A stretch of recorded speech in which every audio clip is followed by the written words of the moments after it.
What's up, guys? It's Dave Marshall with the RC Marshall YouTube channel, and today we're going to be looking at how to bind a Tandem or TD series receiver from FrSky to your FrSky Tandem series transmitter. And that includes the X20, X20S, the X18 and X18S, and the new tray style XE. Right, in order to accomplish this, we're going to need a Tandem series receiver. So we've got a TDR10 receiver. We're going to need a power source for the receiver. So we've got a standard nickel metal hydride 2000 milliamp receiver pack, and you also obviously need your transmitter, and you need to have a model file built and ready to go that you can bind the receiver to. So we've already got our test model built, and what we're going to do is go over to the model screen, and we're going to go over to RF system. Once we're in the RF system, we're going to choose our internal module, and we're going to turn that module on. And we're going to change the type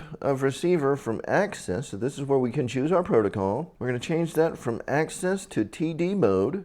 And now that we're in TD mode, you'll see that 2.4 gigahertz and 900 megahertz are grayed out. Because the Tandem receivers use both 2.4 and 900 megahertz at the same time. For the antenna, we're going to use the internal antennas, so it's using both the 2.4 gigahertz and the 900 megahertz modules. And we also want to set our power. Now, for the purposes of what we're doing here on the bench, 10 megawatts is probably fine, but we're going to go ahead and bump that up to 10 megawatts, 10 milliwatts. It's not megawatts.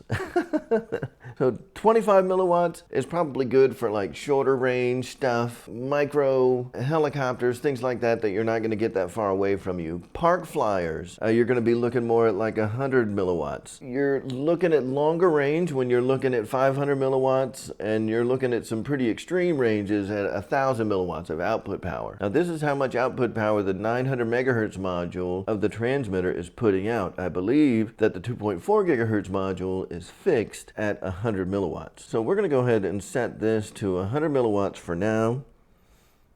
And it wants you to rebind, but we haven't bound yet, so we're just selecting this for the initial binding process. The model ID is 4, channel range is 1 through 16, which is fine. And much like we would with the access style of receivers, it's a two-part process. The first part is we're going to register the TDR10 with the transmitter. So the first thing that we want to do is we want to click that register button, and now it's waiting for the receiver. We'll go ahead and plug in our power source.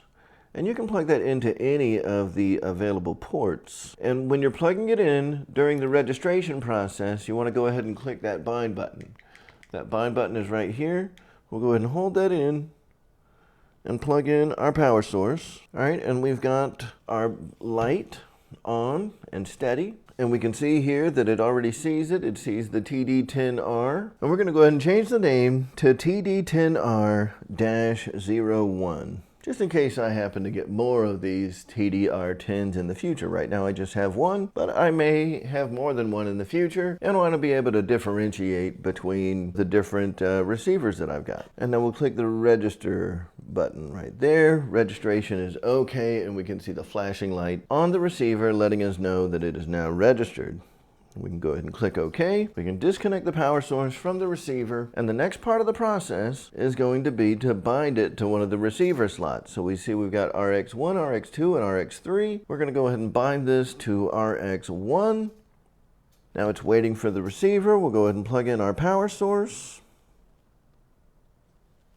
So as soon as it comes on, it recognizes that the receiver is there. It knows that it's already registered, and you'll notice that we did not have to press the bind button when we powered up that receiver. As long as it's already registered, when you fire up that receiver, it's going to show you a registered receiver that's been powered on next to it. So it wants us to select a device, which is TD10R-01. We'll go ahead and click OK. Now it says bind OK. We can see that blue flashing light. We'll click All right. And now we can unplug, and if you'll notice, when we fire this thing back up, so what we can see in the upper right hand corner, now that we're bound up and we're connected, is we've got our 2.4 gigahertz signal strength meter, as well as our 900 megahertz signal strength meter that are both on and active and showing good signal strength. So that means that I am connected to the receiver on both 2.4 gigahertz and 900 megahertz, so I've got dual frequency redundancy, which is one of the key features of the Tandem series of transmitters that makes them so special. All right, and that's all there is to binding the Tandem series receivers with your Tandem transmitters from FrSky using the Ethos operating system. If you guys like what you see here, be sure to like, share, subscribe, and turn on the notification icon so you're always made aware when we have new videos out on the channel. If you have any questions about the process, leave those down in the comments. And if you'd like to support the channel, please visit rcairmarshal.com, where all of the links that you'll find on the website are affiliate links. And if you purchase anything after clicking those affiliate links, it pays a small commission to the channel at no additional cost to you, and we really appreciate your support. That's all we've got for today's video. Thank you so much for watching, and we will see you guys in the next one.